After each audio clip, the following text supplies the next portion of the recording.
Welcome back to the Haunted Escapes with Chris and Diane YouTube channel. I apologize that it's been a while since I've gotten these videos up here on YouTube. We've been very busy with the second podcast that we're working on, which is called Candlelit Stories podcast. That's going to have original stories read professionally. But on this episode, we are going to be talking about the Dullahan, which is the Irish version of what's commonly known to us in America as the Headless Horseman, who had origins that started over in Ireland, which I didn't know about. And he's a little bit different than the Washington Irving story, which is kind of cool. But you can basically tell that that's where Washington Irving got the idea for him in the story, The Legend of Sleepy Hollow. So it's a really fun podcast, and I think you'll enjoy it. So sit back and enjoy, and I'm going to try to do my best to get these out every Friday like I'm supposed to be. But again, I apologize. We've been very busy with the other podcasts that we're working on. All right, thank you everybody, and comment, rate, share, give us a like, and I'll see you on the next one. Let's get into the episode. Welcome to Haunted Escapes with Chris and Diane. This podcast will talk about strange and mysterious stories from around the world. Some will be about places we've been and experienced for ourselves, as well as things we've learned and read about, including hauntings, folklore, and cryptids.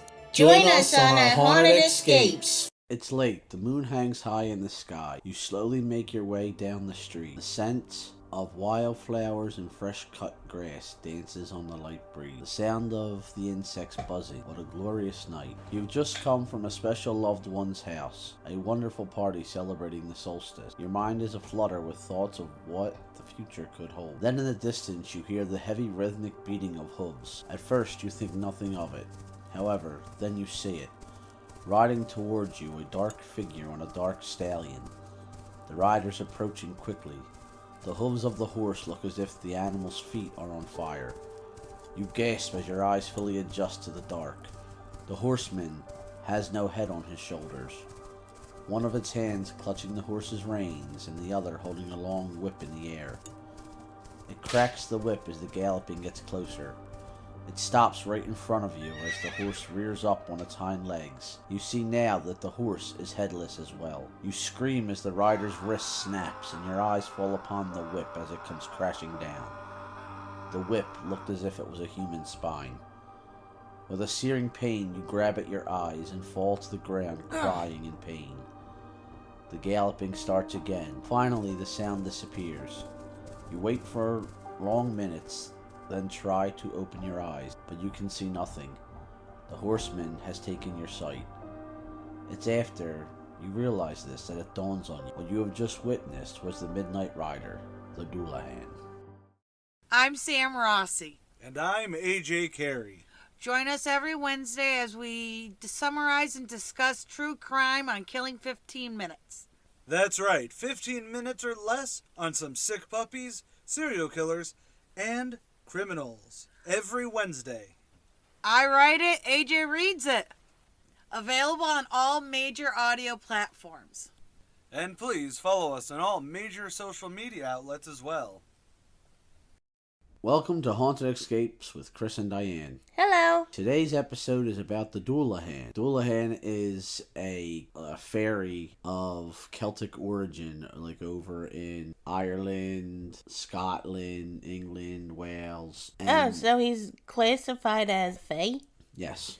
Yes, he's a dark fae. Oh, I wouldn't have guessed that in a million years. Now, the Dullahan is... pretty much everybody knows what he looks like just because everybody knows the Legend of Sleepy Hollow and the Headless Horseman. So the Dullahan is essentially what the Headless Horseman of Sleepy Hollow is based off of. I got a Headless Horseman statue last year at Halloween. That's pretty cool. Yes, you did. And the Dullahan is said to ride a giant black stallion. Mm-hmm. He's dressed all in black, and he has no head. And in his one hand, he usually holds... a GPS? No, he uses his head as a GPS. Oh, okay. He holds his head in his one hand, and then the head is said to be gray and rotting, and it's got a horrible, grin on its face. Ew.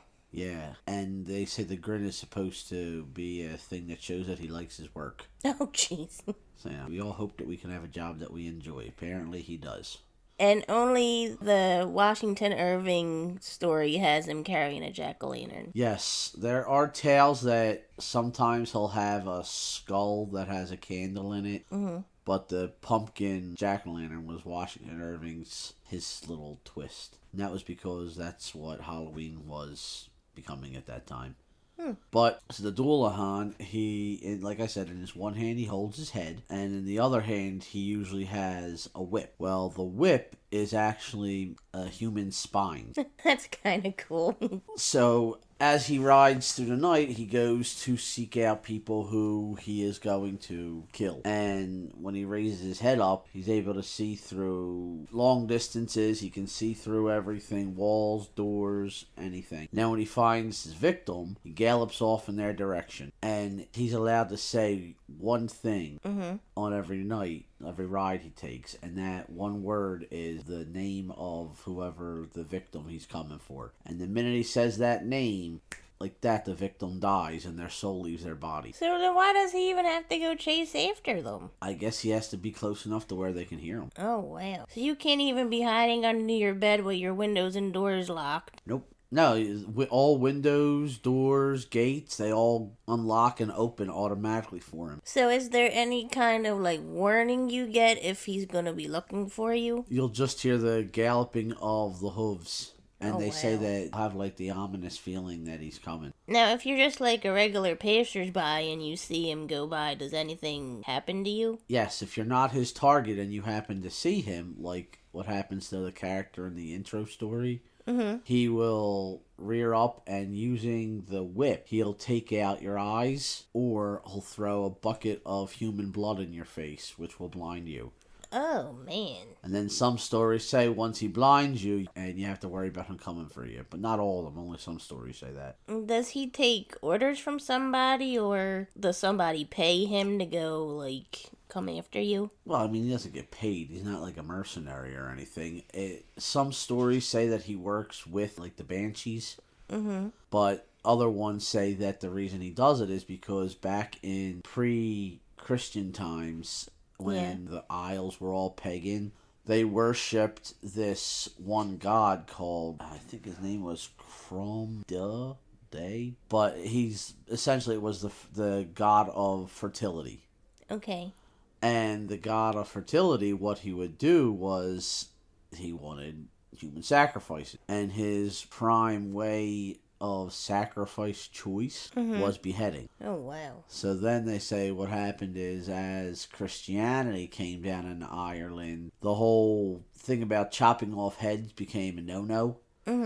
And essentially this god got annoyed at the fact that nobody was giving him offerings, so then he took on the form of the Dullahan, and he goes out and he takes off the heads himself. Oh, wow. Yeah, it's a really cool story. And again, it's folklore and everything, so you don't know if it's real, obviously. Most of it's probably been wives' tales told down through the years, generation to generation to generation. There are some people who swear that they've seen him.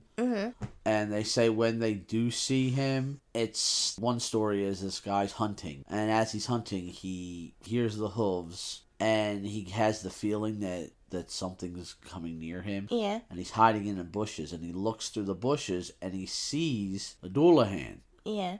But the Dullahan rides up in front of him, but doesn't see him. Yeah. But the minute this hunter sees the Dullahan, he drops to the ground, covers his ears, so as to hope that he can't hear him say his name. But I doubt that that's going to do anything. It's just he's thinking he doesn't want to hear his name, because maybe if he doesn't hear his name, his soul won't be taken. But it sounds to me, from what I've read and things I've watched, that ain't going to do nothing. Was he blinded then because he saw him? No, because the Dullahan didn't notice him. So then the Dullahan rides away, and the next day, this hunter, he's going back into the town, and he hears that in the direction that he saw the Dullahan riding, apparently there was a big car accident, and the driver behind the wheel died. So the hunter thinks that it was the Dullahan coming for that that person. Yeah, this story takes place more modern. Oh, so they're still around today. Apparently, yeah, like he's just there. It's an ever-presence. It's always there. Just back in the old days, there were a lot more superstitious people, so obviously they would think that they saw it more often,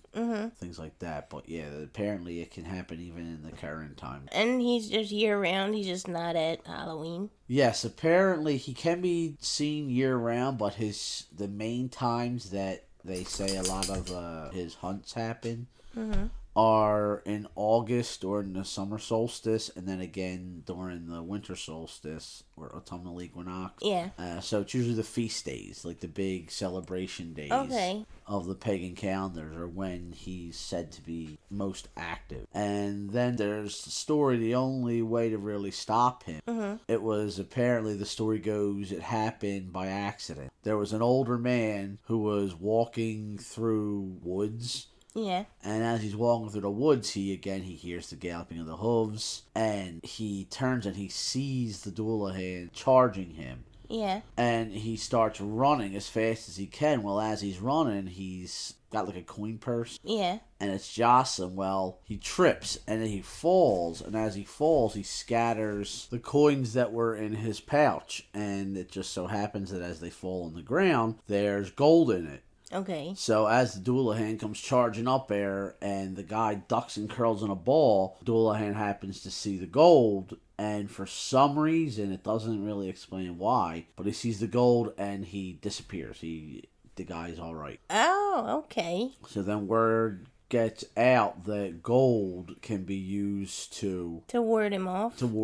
So yeah, so the people, when they're walking at night and stuff and they're worried about him possibly coming, they would carry some kind of gold. And they think the reasoning behind why it was said that gold was what they could use is because back then a lot of the families would have probably had some kind of a gold heirloom, or the coins would have been made of gold. Yeah. So it was just something that everybody had access to, so they could have used to try to ward him off. So, like, if you're marked then and you have gold with you, will that save your life? I don't know. It doesn't really say. It seems like, I don't think so, though. I think if you get marked, it's because you didn't have the gold and he was able to hit you with the whip or splash you with the blood. And it seems like, again, to kill you, all you gotta do is just say your name. He's gotta be within distance where you can hear your name. Yeah. So, once you're marked, I guess he can figure out what your name is and get you anytime. That's crazy.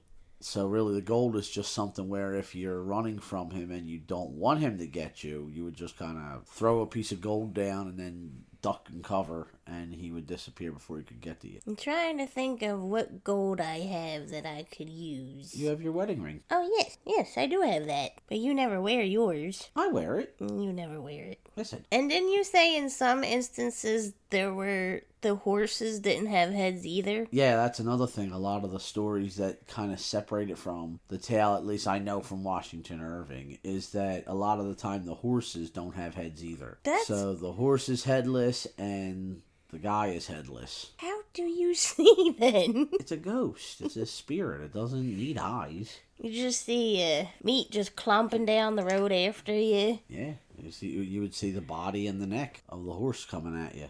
Oh, that wasn't in the Disney version. I know. Then he doesn't always just ride the single stallion. There are other times where he rides a coach.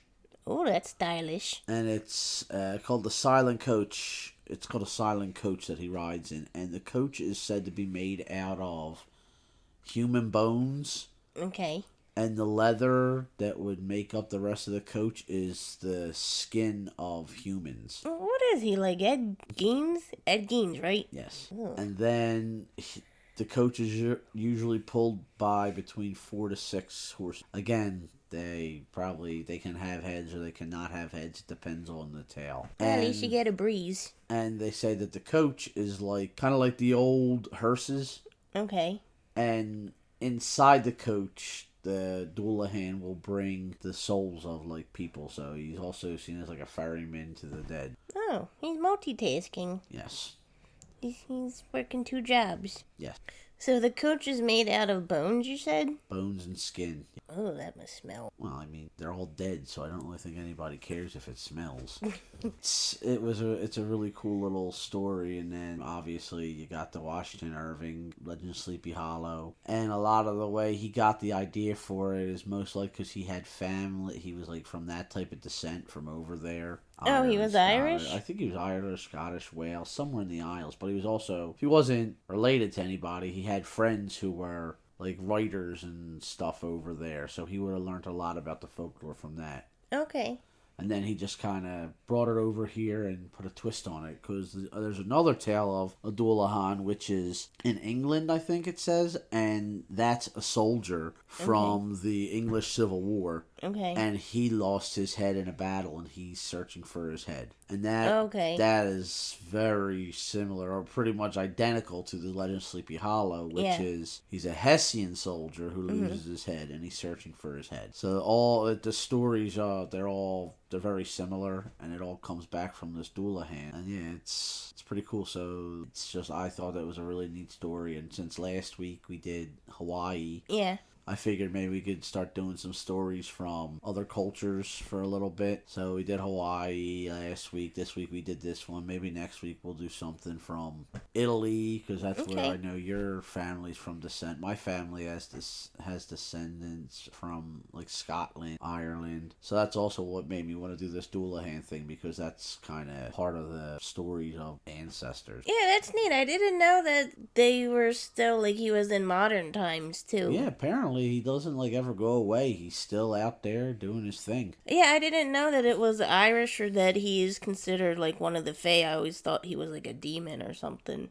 Yeah, well, you got to remember, we're also Christian, Catholic, and when Catholicism and Christianity spread, a lot of those fake creatures were turned into demons and evil spirits by the church. So that's why you would think of him as that, whereas he was just a spirit that, I mean, they had spirits for everything, and he just happened to be one for death and the thing with the god from fertility. Yeah, that was really cool. Yeah, the stories are pretty interesting. And there's another tale of, again, he's another story, the Dullahan over in Scotland. And it's this he was like from one of the clans over there, and he was in a battle and he lost his head. Okay. And he is said to haunt the area. When people from that family's clan dies, they say that he's the one who shows up. Oh, so and helps ferry it over. So the Dullahan is also like a Grim Reaper type thing. Okay. Yeah. But yeah, it was very interesting, and looking to doing some more things with some more folklore, because most ghost stories, they all have, a lot of ghost stories anyway, have a lot of roots in that type of stuff. So I would like to do some more things on folklore. Like I said, maybe next something Italy, because your family's from Italy. Maybe your dad might know some stories, and you can look some stuff up. Yeah.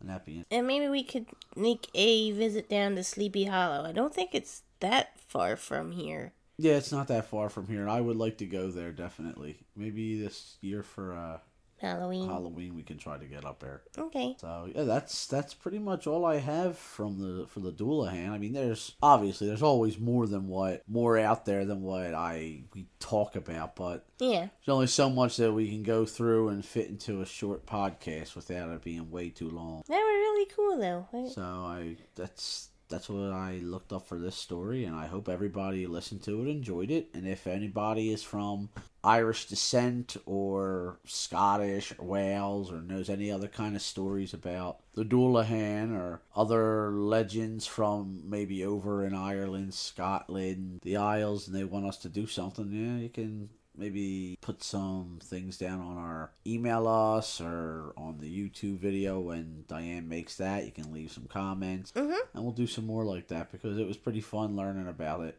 Yeah, it was cool to learn his origin story. And I know we have a few listeners from the UK. I'm sure that's been cool for them to hear a story from their neck of the world. And didn't we do an ad swap with somebody who's a podcast over in Ireland? Yes, I believe that was last week with the Tis Yourself podcast. So she would probably know a lot more about it. We did one with the Not So Bright Side. I believe they're from Australia or New Zealand. Well, maybe they have some cool stories. Yeah, we'll have to ask Creatures them. from down there that they could tell us about. We could do some episodes on. So that's everything for today's episode. Again, hope you all enjoyed the little bit we told you. And I mean, you can go on if you thought it was interesting, and if what you listened to our little podcast and you liked it and you want to learn out more.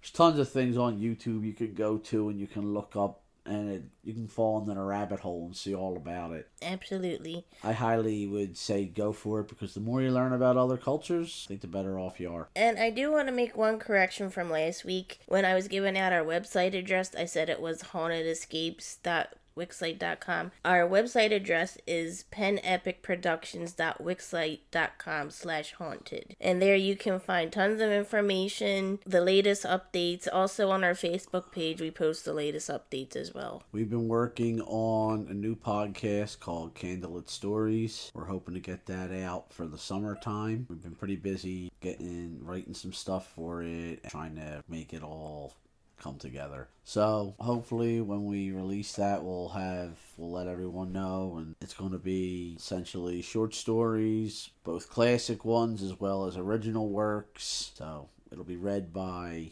somebody other than me. I got a guy I work with currently. His name's Jim Hubmaster.